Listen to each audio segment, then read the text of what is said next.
Então, por exemplo, né, sobre registro, entrada e saída em prédios públicos, a gente tem ainda o caso dos filhos do ex-presidente da República, que foi objeto de discussão. Né, no Palácio do Planalto. A gente tem, por exemplo, telegramas do Itamaraty, né, caso Marielle, caso Ronaldinho Gaúcho, caso... Aquele rapaz no Egito. Do médico que foi preso no Egito, não me recordo o nome agora. Nós temos também, por exemplo, gastos com motociatas, pedidos sobre cachê de artistas pagos pela Caixa, por exemplo. Nós temos casos de... valores de empréstimos consignados por beneficiários do Auxílio Brasil, então, que é aquela hipótese que a gente traz no enunciado de que informações sobre beneficiários de programas e valores envolvidos nesses programas, em regra, também são públicos. Então, ali naquele momento, a Caixa, então, negou com base no critério competitividade. Nós temos pedidos relacionados a registros de armas de fogo no Brasil. Então, uma discussão se, por exemplo, as pessoas permissionárias, né, que têm posse e porte de armas de fogo, se essas informações são informações pessoais. Nós temos pedidos sobre voos, listas de passageiros em voos da FAB, compras públicas envolvendo Exército, envolvendo Forças Armadas. Então, ali também objeto do nosso enunciado de que o argumento segurança nacional não pode ser utilizado de forma geral e abstrata para se negar acesso à informação. Então, eu acho que aqui são uma questão, né, que à época também, no governo anterior, foi objeto aí de muita discussão e pedido de lei de acesso, que está conosco, bloqueio de usuários em perfis de autoridades públicas em redes sociais. Então, se o simples nome das pessoas que foram bloqueadas nessas redes sociais podem ser considerados, né, ali, informação pessoal apta a ser objeto de proteção. Então, acho que em geral aqui já temos alguns bons exemplos para vocês de... Em relação à classificação de 5 anos que já se passaram, seriam casos do governo Temer ainda? Quanto a isso... Não, tem aqui, eu acho, uma lista que a gente fez sobre isso. Quanto a isso, não há dúvida, né? As informações que foram classificadas como segurança do presidente, seus familiares ou de outras autoridades, fim do mandato, né? Pelo motivo de segurança, ele realmente ele cai, ele deixa de fazer sentido. Tá. Tem algumas coisas aqui que a gente levantou, né? Enfim, tem informação do Departamento de Educação e Cultura do Exército, de 2018 a 2020. Tem coisas no Ministério da Saúde, estoque central de medicamentos no Ministério da Saúde, que é uma informação ainda classificada.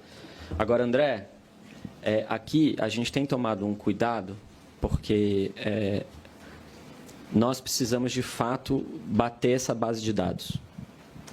Tá? Porque tem gente, às vezes você vai num lugar e fala assim, eu não tenho informação, todas as minhas informações classificadas que já passaram o prazo já estão públicas. E aí alguém fala que não está pública. Então a gente precisa, de fato, aqui a gente está num esforço de tentar organizar, inclusive, essa base de dados e dar coerência para ela, inclusive com algumas sugestões que lá para frente a gente quer fazer sobre uma orientação um pouco mais precisa sobre classificação de documentos. Não é? Porque hoje, quando você classifica um documento, você tem que fundamentar a classificação do documento e, basicamente, o que se faz é se citar o inciso da lei que gera a classificação. Né? Então, sei lá, segurança nacional. Né? E, na verdade, a gente entende que isso é pouco, né? Que você precisa tornar público não só o inciso, como as razões que, de fato, levaram à classificação. Né? É claro que não a ponto de, ao tornar as razões públicas, você tornar o que tem dentro do documento público, senão você não classificou. Né? Então, tem ali um limite meio tênue, mas que dá, no nosso entendimento, é completamente factível que se faça. Né? E a gente quer caminhar nessa direção, conversando a partir da instalação da CMRI, por exemplo, nesse sentido. Bom dia, é Luciana Verdolim aqui da Jovem Pan. Oi, Luciana. Eu queria tirar uma dúvida. Essas informações que a secretária passou, isso está sob análise, né? Ok.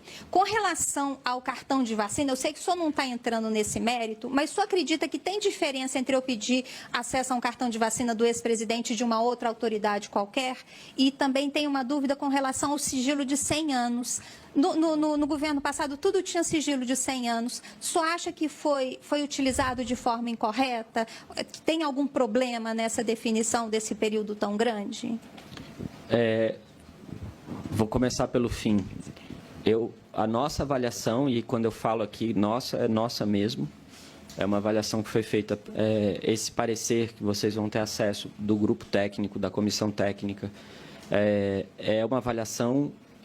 Eu não estou vendo você, é ruim falar não vendo a pessoa.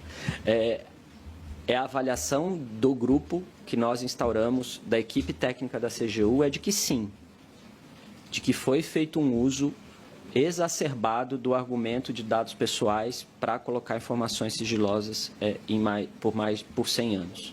Né? Eu reconheço que em situações concretas, muitas vezes, há dúvidas, há questões importantes a serem elucidadas. E que tem impactos importantes, né, do ponto de vista, às vezes, de privacidade, né, enfim, de honra, imagem, intimidade, né, e coisas desse tipo. Eu vou dar um exemplo de situações que aparecem e eu vou problematizar a situação. Tá? Eu vivo problematizando esse tema, a Vânia sabe disso. Questão de porte de armas. Né? O acesso aos nomes das pessoas que têm porte de armas, CACs, por exemplo, tem sido considerado sigiloso com base nesse argumento dos dados pessoais. Né? Eu não estou dizendo aqui que isso tem que ser público. O que eu estou dizendo aqui é que será que o argumento é de dados pessoais? Né? Porque eu entendo que tem uma discussão aqui relacionada, porque o porte de arma é uma licença que o Estado concede, certo? Para uma pessoa. Assim como a minha carteira de habilitação para dirigir. Né? Então, eventualmente, da perspectiva de dados pessoais, eu não acho que isso seja um dado relacionado à honra ou à intimidade e coisas desse tipo. E pode ser que, por exemplo, nós aqui queiramos saber, quem tem filhos aqui, por exemplo, queira saber os pais da escola dos nossos filhos que têm porte de arma, para eu tomar uma decisão, eventualmente, se eu vou deixar os meus filhos dormirem na casa, porque a gente sabe que acidentes acontecem, certo? Eu acho que é uma informação que, eventualmente, nós, como pais, nem como pais, né? Tios, primos, irmãos, enfim, né? Tudo isso, amigos, faça sentido. De outro lado, existe um argumento que se levanta de segurança pública, de que, na medida em que esses dados vêm à tona, essas informações vêm à tona, eventualmente, você pode ter situações em que o crime organizado, por exemplo, vai lá e rouba as armas das pessoas, tem gente que tem fuzil, esse tipo de coisa. Então, são duas discussões que, no meu entendimento, é um debate de política pública. Né? E que, se houver razões suficientes para se manter sigiloso, que se mantenha com base neste argumento. Mas eu não entendo que aqui a questão é de dados pessoais. No caso das vacinas, no fim, você tem um pouco essa ponderação também. Né? Em que momento a gente está discutindo isso? Né? A vacinação é uma política pública, né? Que é, na verdade, a política talvez das mais exitosas do nosso Sistema Único de Saúde, né? Cuja a disseminação, cuja a universalização é algo que é um valor para a sociedade brasileira. Né? E, eventualmente, pessoas não vacinadas são fatores de contaminação de uma doença e coisas desse tipo. né? Eu acho que eu vejo uma diferença, tá, entre o debate sobre uma vacina num movimento, numa campanha de vacinação coletiva, envolvendo em que servidores públicos, autoridades públicas estão envolvidas, e, por exemplo, um exame médico de uma autoridade ou não, né? Eu acho que quando a gente está discutindo um exame médico, quando a gente está discutindo os meus exames de colesterol ou coisas desse tipo, eu talvez ali tenha um direito a uma certa privacidade sobre eles, né? Então, eu vejo, mesmo sendo um servidor público ou um ministro, ou qualquer coisa desse tipo, eu, a princípio, vejo um pouco essa ponderação, mas eu entendo que a questão da vacina tem uma questão de privacidade também, não é que, sabe, abre ponto final, né? Acho que tem uma discussão, de fato, a ser feita. Muito bom dia, Manuel Marçal aqui do Jornal Tempo. Bom dia, secretárias, ministros. Em relação, queria só tirar uma dúvida com o senhor sobre a recomendação número 3, que eu acho que vocês falam aí sobre sempre enviarem os pedidos para a CGU. Nesse caso, eu vou fazer algumas perguntas, eu vou pontuar e aí eu vou deixar o senhor comentar em seguida. Todo pedido de acesso à informação que eu fizer, em que eu pedir que isso seja levado à CGU, é para o órgão fazer isso obrigatoriamente? E a outra pergunta, de forma mais direta, eu queria saber em relação à transparência das agendas públicas, né? A gente está vendo, por exemplo, que não tem aí, por exemplo, a gente não consegue acompanhar a agenda pública do ministro Padilha, do Márcio Macedo. Qual vai ser o trabalho de vocês em relação a essas questões de agendas públicas? Alguns ministérios divulgam qual que é o tema da agenda que está sendo reunida. Eu ouvi a fala de vocês nas questões de sigilo. Ainda assim, o Ministério da Fazenda tem divulgado alguns temas, mas eu queria saber se vocês vão estabelecer alguma cartilha nesse sentido. E também, se eu frisasse a questão da LGPD, mais uma vez, aí com a questão do acesso à informação, porque a gente sofreu muito aí nos últimos 4 anos com isso. Tá, vamos lá. Primeiro aqui, o que a gente está pedindo, basicamente, nesse esforço de coordenação e monitoramento, sem tirar, obviamente, a autonomia das entidades, mas nos posicionando na figura de órgão central do sistema de acesso à informação, e órgão central significa monitorar, uniformizar, organizar, é que quando os órgãos do governo federal recebam uma demanda relativa à lei de acesso, que eles possam, e principalmente nas situações em que eles tiverem dúvidas, que eles possam nos comunicar e, eventualmente, nos dar acesso ao documento, principalmente se tiver já um recurso, para que a gente possa ajudar nessa decisão, né, e orientar nessa decisão. Tudo isso tem a ver com o fato de que, como eu disse, a lei de acesso ela tem um sistema de recursos que, eventualmente, sei lá, pode durar 60, 90 dias para a pessoa ter acesso em um recurso, outro recurso, outro recurso. A gente quer minimizar isso. A gente quer minimizar isso.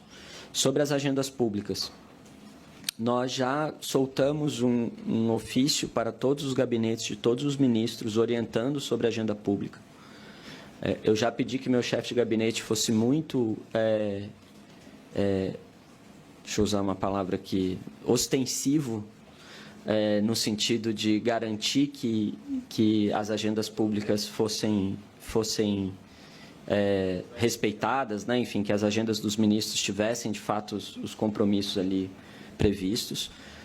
E a gente vai continuar fazendo isso, né? Acho que você deu 2 exemplos aqui que vale a pena a gente olhar com carinho. Posso só complementar essa questão em relação às agendas? Pode. Depois pode falar dos 100 anos também, se você quiser. Não, só complementando aqui em relação... Ligou? Ligou. Só complementando aqui em relação às agendas, não estou querendo também aqui, né? Eu acho que já justificar eventuais não disponibilização de informações nas agendas públicas de ministros, mas é importante que se saiba que o governo federal, ainda na gestão passada, e isso foi no fim do governo, lançou um novo sistema. Então, esse sistema, inclusive, é aqui da CGU, chamado E-Agendas, e, de fato, muitos ministérios estão tendo dificuldades de operar esse novo sistema. Então, é necessário que a CGU, e a gente já está cuidando disso, né? Tomamos conhecimento desse novo sistema assim que chegamos. Então, já estamos atendendo algumas demandas de ministérios para que realizemos treinamentos. O sistema não é tão facilmente operável, a gente já detectou isso, mas isso está agora, de fato, aqui entre as nossas prioridades para poder treinar agentes públicos, né, secretárias que fazem uso desse sistema. Então, aí também pedindo um pouco de paciência e compreensão, mas eu acho que em breve a gente vai conseguir que isso rode mais facilmente em toda a esplanada. Se eu fizer um pedido de laia, vamos ter que responder, claro. O pedido de laia a gente sempre responde e cumpre. Em relação aos 100 anos... Pode falar, eu já falei um pouco. Eu não, desculpa que eu não me... Então eu vou. Não, ele perguntou sobre... Para eu falar um pouco sobre essa questão dos 100 anos, né? E da LGPD, né? Vamos lá. A Lei de Acesso à Informação, ela vem antes da LGPD, né? E ela é uma lei que visa garantir princípios constitucionais, né? Isso deriva de um pacto, de uma agenda muito clara de governo aberto, né? Isso deriva de um pacto de transparência pública que nós fizemos. Isso compõe um sistema mais completo de integridade pública. E, como eu disse, a gente entende que o acesso à informação é um valor inegociável na sociedade brasileira e que diz respeito ao cumprimento do Pacto da Constituição de 88, construção de uma república e de uma democracia fortes no Brasil. Quando vem a Lei Geral de Proteção de Dados, ela vem com o intuito, e dentro de um contexto já de surgimento, não só por isso, mas também dentro de um contexto de surgimento de uma economia digital, né? Dentro de um contexto de surgimento de que dados pessoais passam a ser ativos econômicos, né? Tem aquela famosa capa, talvez um pouco exagerada ou não, mas enfim, da The Economist, né? Dizendo que dados são o novo petróleo. E que, nesse contexto, há uma necessidade de proteção da população, dos detentores de dados pessoais, que somos todos nós, né? Não só para a garantia da privacidade e coisas desse tipo, mas para garantia de uma não exploração econômica excessiva de dados pessoais, né? Mas a lei prevê, obviamente, uma série de possibilidades de tratamento dos dados pessoais e de eventual publicização de dados pessoais, né?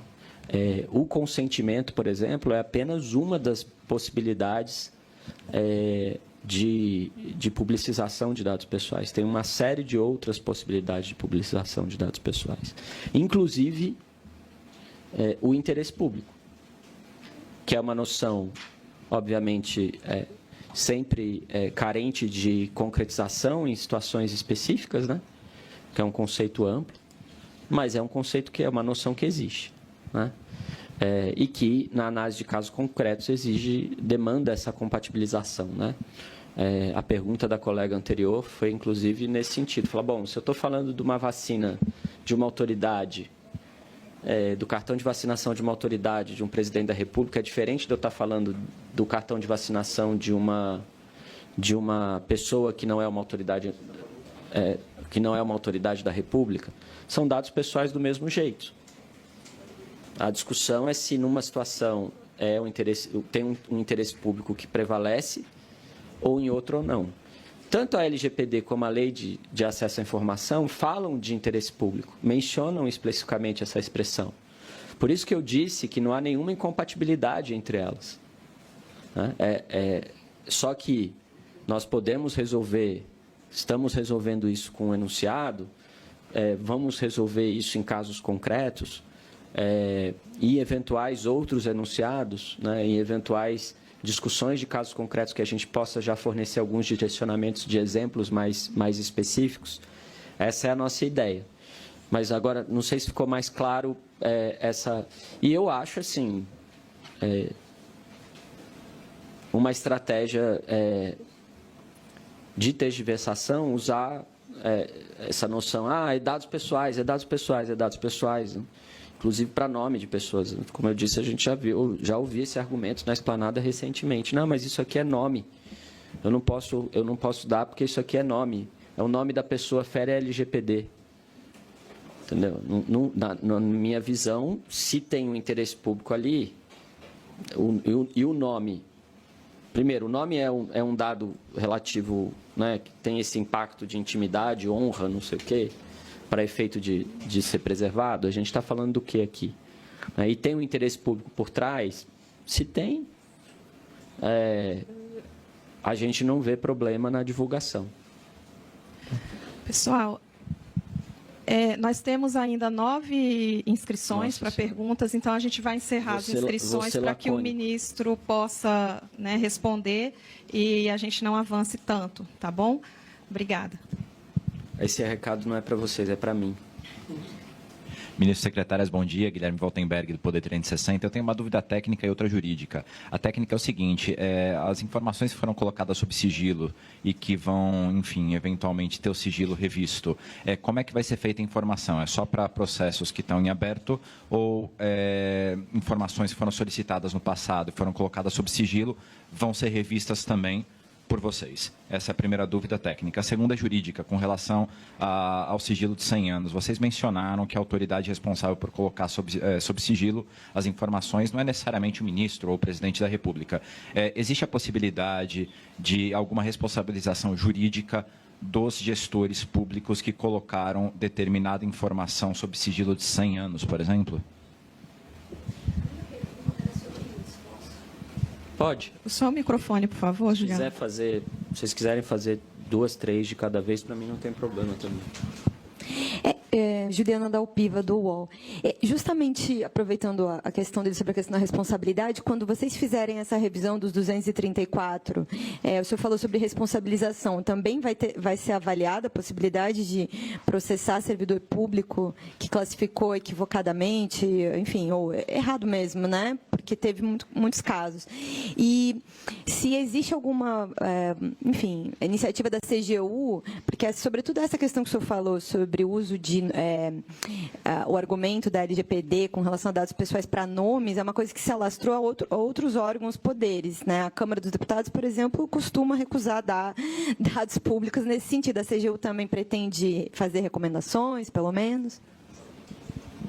Eu acho que, assim, essa é uma agenda do Estado brasileiro que, obviamente, a gente não tem uma incidência sobre outros poderes, mas a gente espera que essa estratégia de harmonização, ela se dissemine, né? E a gente, inclusive, tem uma orientação aqui nesse sentido. Eu acho que a gente tem que procurar os outros poderes para tentar disseminar isso, fazendo treinamento e coisas desse tipo.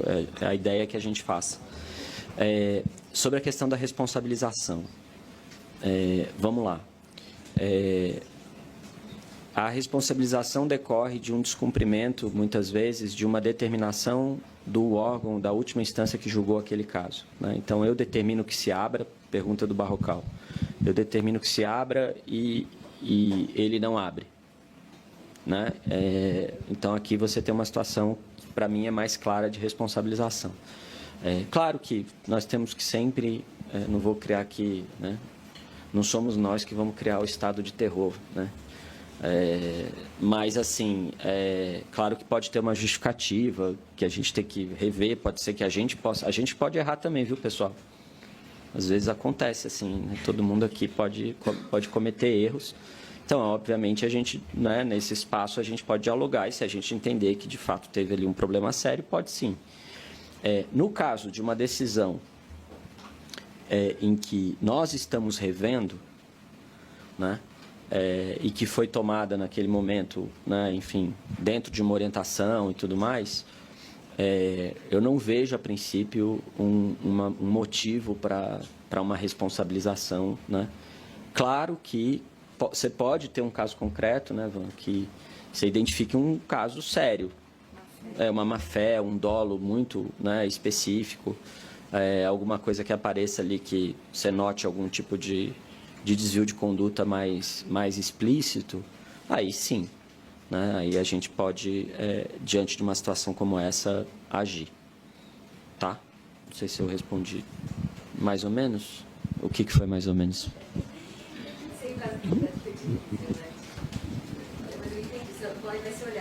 Sim. Oi. Porque, assim, né, se puder... Tá. Não, rapidamente, se puder complementar, na maioria dos casos, gente, que a gente está aqui lidando, não, é difícil, não há que se falar tanto em... por exemplo...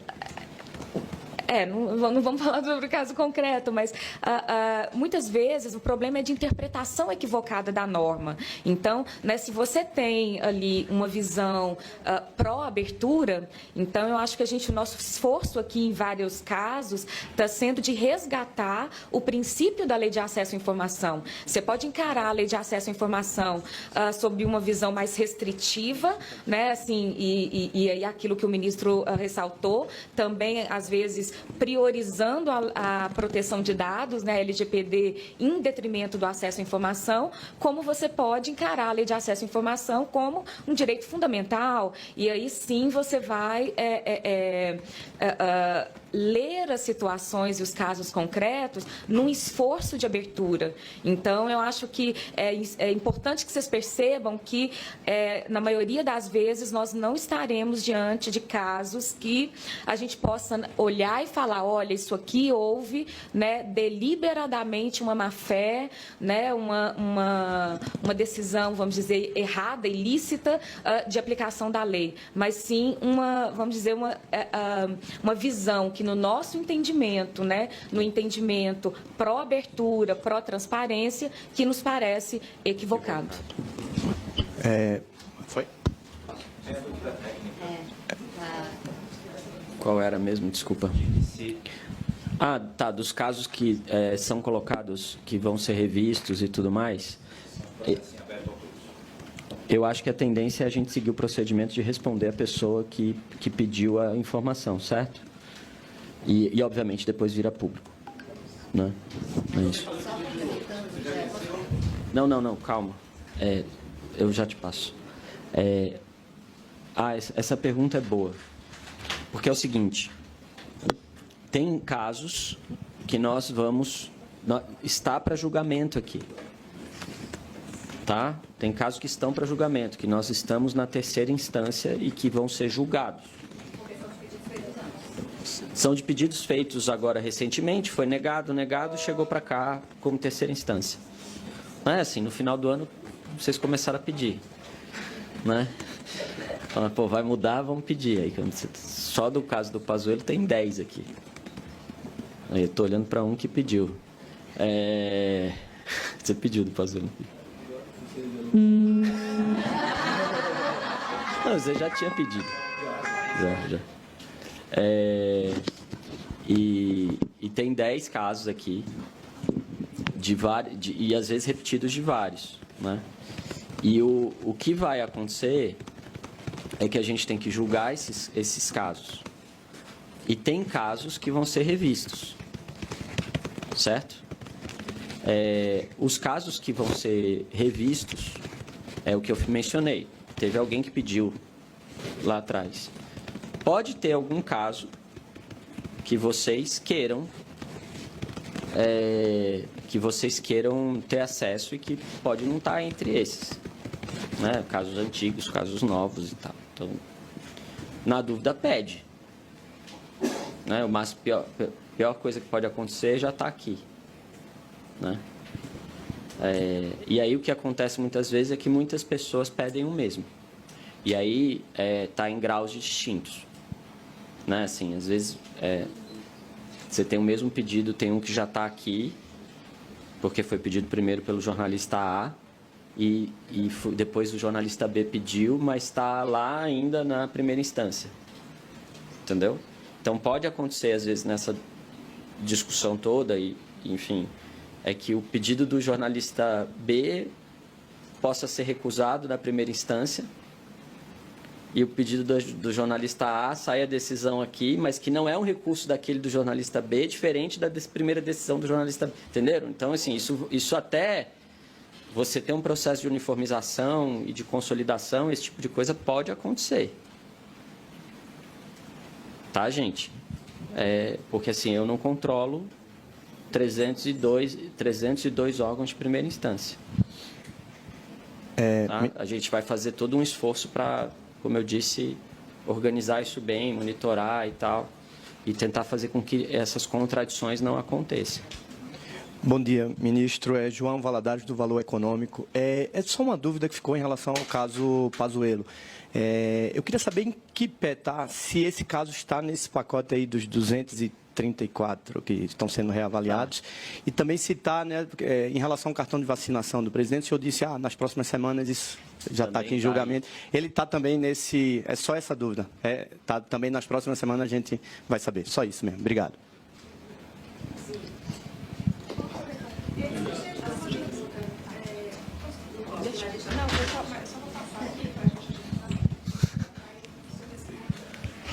Plínio Aguiar, do R7.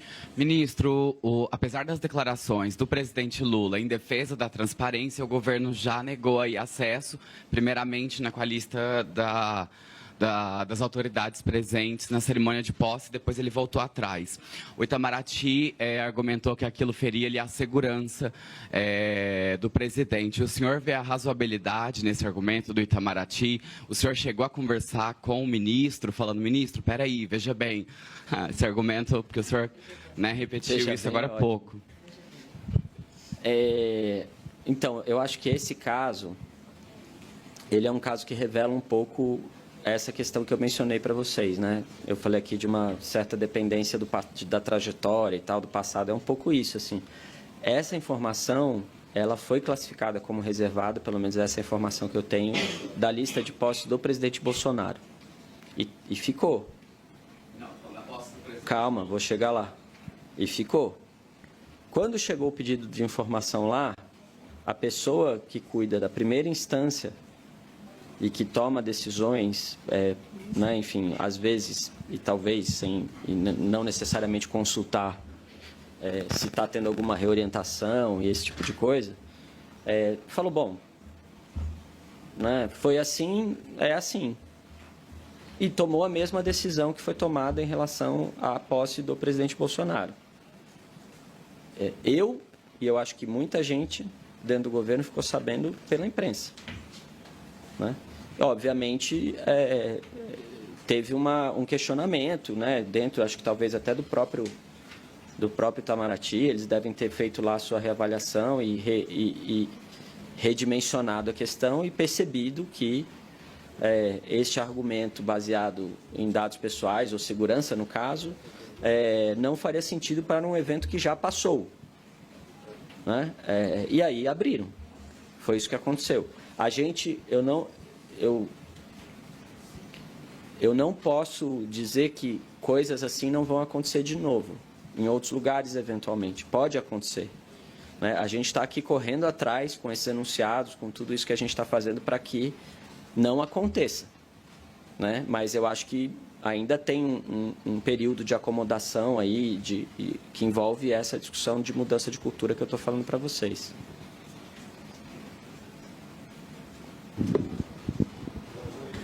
Bom dia. Lúcio Vaz, Gazeta do Povo. Eu queria fazer duas perguntas. Uma é a questão da razoabilidade e a outra uma questão muito clara sobre a lei mesmo, a questão da segurança. São dois casos bem diferentes que a gente tem enfrentado dificuldade. Primeiro, a questão da razoabilidade.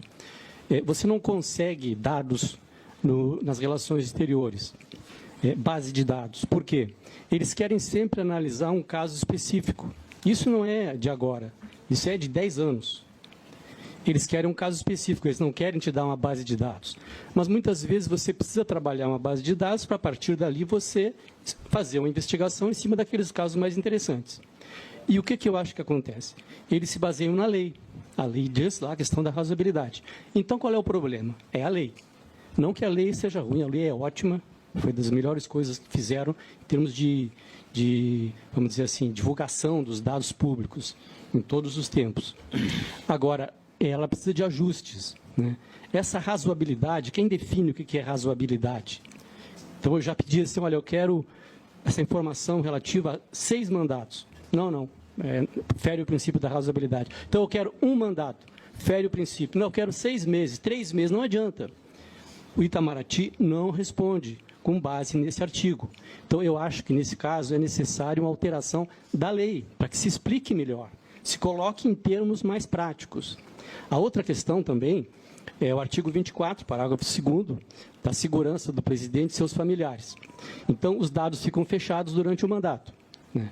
A gente vai pegando sempre do mandato anterior, mas a gente quer pegar os dados do mandato atual, evidentemente, né?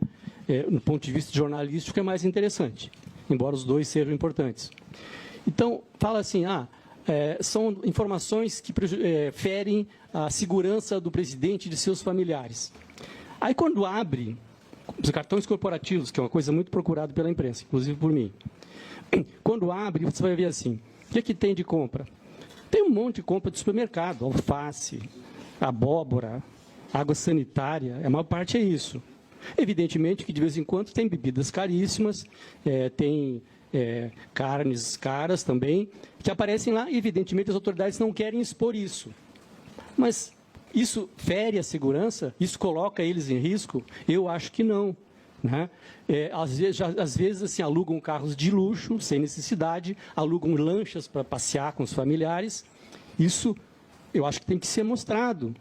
Mas a lei diz, fere a segurança com base no artigo tal, e está pronto, e eles não respondem. Eu acho que essas coisas têm que ser liberadas durante o mandato, porque isso não fere. Até o presidente Lula falou rapidamente sobre isso, disse assim, olha, o que a pessoa compra, o que o presidente compra, tudo bem, pode liberar, mas não pode dizer aonde comprou, porque torna risco, pode envenenar a alimentação. Eu acho meio neurótico, mas vamos lá, é uma possibilidade. Agora, vai guardar isso por 4 anos, né, com possibilidade até de alguma alteração depois? Então, eu acho que isso tem que ser aberto durante o mandato. Eu acho que depois do dia 8 a gente tem que tomar cuidado com a palavra neurótico aí nesse caso, porque né, tem coisas que nunca se esperava que aconteceriam e acontecem, né? Não, eu acho que todo cuidado tem que ser tomado, né? Mas eu acho que tem algumas coisas que claramente, quando você abre, você vê que não há como, evidentemente que viagem, número de seguranças que foram hospedados, tal. Eu acho que essas coisas... Eu vou endereçar o teu ponto. Tá bem. Obrigado, senhor. Não, imagina, eu que agradeço. Assim, tem uma coisa aqui que é, de fato, um ponto que é importante, que eu não tenho como discutir aqui, porque isso não é da minha atribuição, da minha competência, que diz respeito a o que você compra com o cartão de pagamento da presidência, o que você compra de determinadas outras formas. Será que você está usando o cartão de pagamento para coisas que talvez fosse melhor outro tipo de compra e assim por diante? Então, essa é uma discussão. E a outra discussão é essa associação direta entre tudo que é gasto com cartão de pagamento e a segurança do presidente, né? Talvez, resolvendo a primeira questão, ficasse mais fácil resolver a segunda, né? Mas vamos dizer assim, considerando o estado da arte, né, como vinha sendo feito, de fato, se coloca tudo como... se utiliza o artigo 24 para colocar tudo ali dentro e dizer... E eu concordo com o que você está dizendo, né? Eu acho que tem gastos que, se de fato, tem a ver com a segurança do presidente, da sua família, ou até, eventualmente, com a segurança nacional, não sei. E tem gastos que não, né? Assim como tem visitas no Palácio que se você der acesso, você pode ter algum impacto na segurança do presidente, no Palácio do Alvorada ou no Palácio do Planalto, e tem visitas que não, que certamente são a maioria, né? Você deixar tudo isso sigiloso e abrir no final do mandato, você vai acabar abrindo coisas que as pessoas vão olhar e falar assim, mas por que isso estava sigiloso? Né? E aí, assim, isso cria um problema que você não precisava ter. né? O caso agora recente, no fundo, uma parte da discussão tem a ver com isso. Né? Outra parte tem a ver com outros temas que também não são da minha competência aqui, são da Polícia Federal, mas acho que é isso.